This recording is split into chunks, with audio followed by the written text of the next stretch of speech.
Hip, hip, hooray! Hooray! The Super Reader saved the day. Hip, hip, hooray! Hooray! The Super Reader saved the day!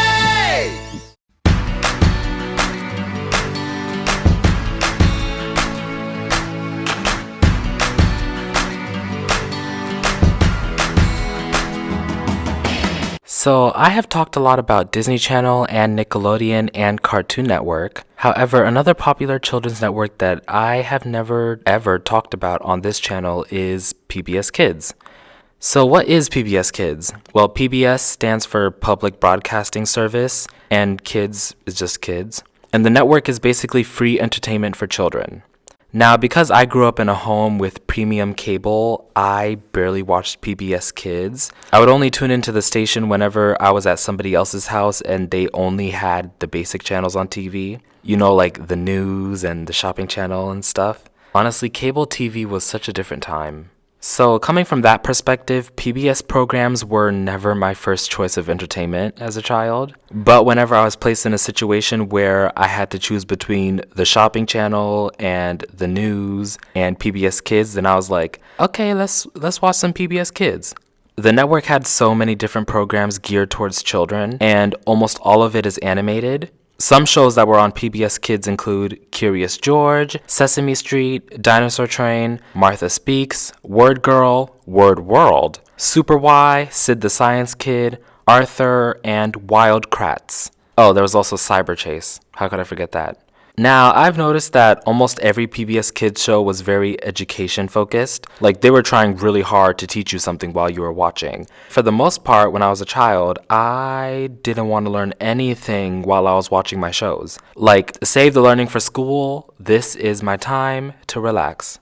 And because of that, I found myself at that age watching more Nick Jr. and Disney Jr. than PBS Kids. Also, I just found the shows on Nick Jr. and Disney Jr. to be way more entertaining. Like, side note, I feel like I personally stopped watching Nick Jr. and Disney Jr. a lot later than most people usually do. Because I feel like for the most part, people stopped watching when they were like 6 or 7 or 8. But I was still watching when I was like 10 years old, pushing 11. But at that age, I was also watching a ton of Disney Channel and Nickelodeon and even Teen Nick, so there was a huge overlap when it came to the age ranges of the shows that I would watch, and still now to this day.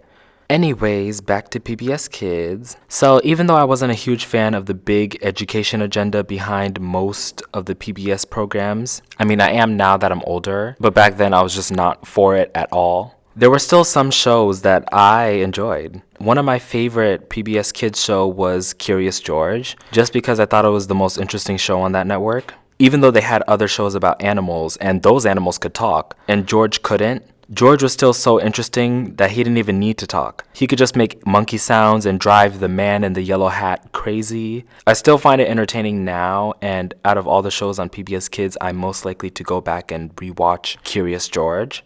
I also really liked Word Girl just because of Black Girl Magic. A black girl superhero with a monkey as a sidekick, which could be problematic, but I'm willing to overlook it. And I also really enjoyed Wild Kratts, not because of the bugs and animals that they shapeshifted into, but simply because one of the Wild Kratt brothers, the one who had the dark hair and always wore green, yeah, I had such a huge crush on him, still kinda do, but like only the animated version of him. Some other PBS programs that stood out to me but weren't necessarily my favorite include Dinosaur Train.